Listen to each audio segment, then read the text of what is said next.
very much for allowing me to say a few words. I know you have a packed schedule, so I won't go on for more than 2 or 3 hours. But I'm delighted to be here with Peter Welch. And I want you all to be nice to Peter. There are studies out there that when people grow up in abusive homes, they hurt. Peter is now living in a very abusive environment. So give him some extra love and kindness. He deserves it. He fights the good fight every day. Let me just very briefly review what's going on in Washington, and then I want to get to where real good things are happening in the state of Vermont, where I think we are and can and must be a national leader in transforming our energy system. In many ways, as I look at it, and I'm on both the Energy Committee and the Environmental Committee, what we're dealing nationally with energy is not unlike the healthcare situation that we deal with in the nation as well. Healthcare system in America, dysfunctional, widely expensive. In Washington, we're making modest progress. Energy system in this country, if you look at what scientists are telling us, and they say that global warming is the major planetary crisis we as a world face, we are making very, very little progress, some progress, but clearly not enough given the magnitude of the problems that we face. The scientific community tells us, as you all know, that by the end of this century, the temperature of this planet may go up 5 to 10 degrees Fahrenheit, maybe even higher. No one knows exactly. And the impact of that will be cataclysmic in terms of floods, in terms of droughts, in terms of major communities going underwater if they're living near the sea. And clearly, our country, which should be playing a leadership role in the world in transforming our energy system and cutting greenhouse gas emissions, is doing much too little, and that's in fact true all over the world. So if you would ask me, when I was young and some of your age, the issue of our moment, we remember Nelson Mandela today, was the civil rights movement. Today, the issue of the day, to bring our people together in this country and throughout the world, is saving the planet from global warming and transforming our energy. Let me very briefly mention some of what we have been working on in the last few years, tell you what we're working on now, and tell you where I think we might want to be going. But before I go any further, and I should have begun saying this, I am here because I respect enormously the work that you are doing. If we're going to transform our energy system, it's not going to come from Washington or Paris or London. It's going to come from the grassroots. And people knocking on doors, talking about how they make their own communities more energy efficient, how they move to sustainable energy, etc. And I don't know that there's any state in the country per capita that has been more aggressive at the town level, at the local level, than we have been. So thank you all very much for what you're doing. It is enormously important.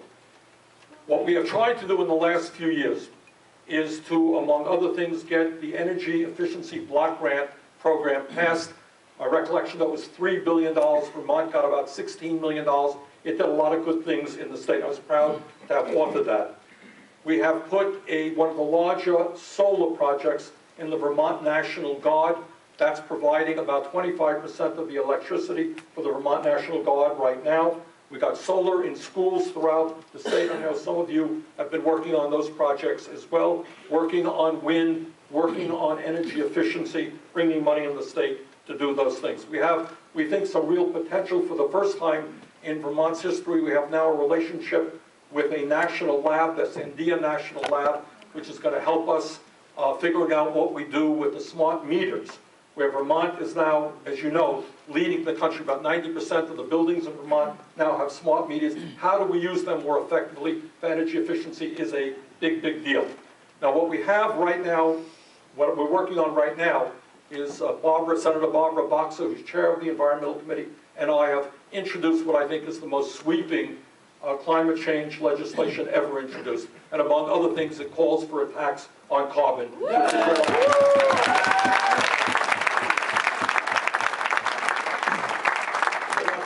is, needless to say, not going to pass tomorrow. But at least it is a model for environmental groups to be looking at. We have the support of virtually the entire environmental community. The cost of solar, as you know, has plummeted in recent years. We're making real progress in solar. We have introduced and will reintroduce legislation calling for 10 million solar rooftops in the next 10 years. The lowest hanging fruit, as all of you know, is energy efficiency. We have made some good progress here in the state of Vermont. Anybody here from Rutland County? All right, in Rutland County, we've had a project that we got $5 million federal dollars down there. They are weatherizing what I think will end up being about 1,000 homes in Rutland County alone. And obviously, we have got to be very, very aggressive in that area. We have an amendment that I think, if the Republicans allow us to function in the Senate, to get a bill to the floor which will provide about $10 billion getting back into the states for energy efficiency. And the beauty of not only energy efficiency, but moving to solar, wind, geothermal, biomass, is we create jobs in the United States, we cut greenhouse gas emissions, and we save people a substantial amount of money in their fuel bills. And if that is not a win-win-win that we should be aggressively pursuing, I don't know what is. In the last couple of weeks, I've been happy to be back in the state of Vermont, have had the opportunity to get around the state, talk to people, doing energy stuff. Let me tell you what strikes me. First of all, we are making some progress on energy efficiency, but obviously we need to do a lot more. The idea that we can help people cut their fuel bill in half and cut greenhouse gas emissions tells me that we should be investing very, very heavily in energy efficiency, and that's something we are going to try to be doing. Second of all, there is some other great work that's going on. I was in the city of Montpelier a couple of days ago. Some of you may know their district heating project will be coming online fairly soon. It will be one of the largest district heating projects in the United States of America. It is going to displace, as I understand it, about 300,000 gallons of oil every single year. Not even significant amount. I was in Middlebury College last week. Middlebury has had for a number of years a very sophisticated wood chip to gas project, displaced 3/4 of the oil on their campus. Norwich University is doing some good work in biomass. In terms of biomass, we have over 30 schools in the state of Vermont that are heating with wood. The issue there that we have to study very carefully, if you are an average home and you move from oil to wood, you're going to cut your fuel cost by about 50%, lower greenhouse gas emissions. But we all know wood has its share of problems. But what we also have to look at is, and I know there are differences of opinion, has to be studied. If we move aggressively to biomass, we don't want to deplete, obviously, our forests. Yeah. What is the sweet spot there? And that is something we have to know. I think there's a lot of potential, but we don't want to go nuts on this and go beyond where we should. We've got to study that, but there is a lot of potential. Give you one example. I was up in St. Johnsbury the other day talking to some low-income people. And I asked them, if you right now buy a wood pellet stove, you can get a wood pellet stove for about $1,500. People in Vermont are spending $800 or $1,000, what am I talking about, $1,800, $2,000 a year to heat with oil.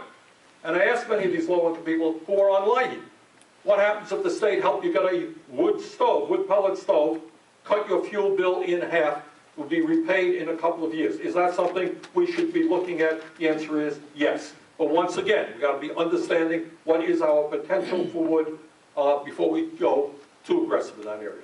Second area, huge potential in geothermal, which we have only begun to explore.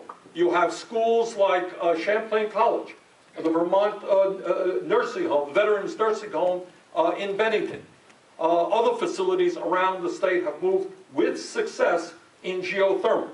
Talking to somebody at Efficiency Vermont the other day, heat pumps have incredible potential. You can buy a heat pump, $3,500, $4,000.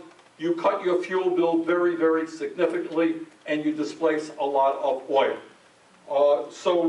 LED lights. All of you are aware that the price of LED lights are coming down pretty heavily. Efficiency Vermont is helping to subsidize that process in the state of Vermont. How are we aggressive in making sure that we get the word out about LED lights, which even at the prices they are today, and those prices are only going to go down, save people money, you cut your fuel, you cut your electric bill very substantially, and they last, virtually forever. But how do you help people pay that $8 or $9 for that light bulb, which is, for many people very expensive? So it seems to me, here's what I think. I think we already have the technology in many respects to know what we can do to move away from fossil fuel. And that technology in many ways is only going to grow and be more advanced in years to come. And our job is, as a small state, is to lead the country away from fossil fuel. And when we do that, we create jobs locally. I want to see more solar produced here in the United States. I know there are differences of opinion on wind. I believe in wind when it is thoughtfully done. Geothermal, biomass, heat pumps, etc. So there's a whole smorgasbord of technologies that are out there, and I only touched on some. Some of you may know that very shortly, in a month or two, out in California, there's a solar thermal project, not photovoltaic.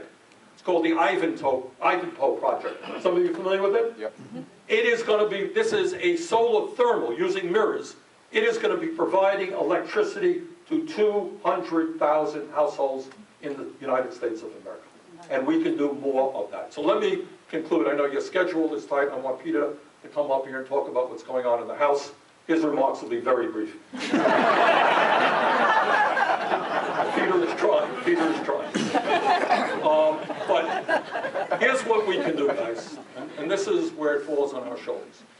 If we, as a small state, can make these kinds of aggressive efforts to break our dependence on fossil fuel, move to energy efficiency, move to sustainable energy, we become a model for America. And let me just conclude by saying, I think the date is March 21st. We're bringing Secretary of Energy Moniz here to the state of Vermont. We're going to want to do kind of a high-level meeting with people active in energy. Then we'll do a town meeting and some other events as well.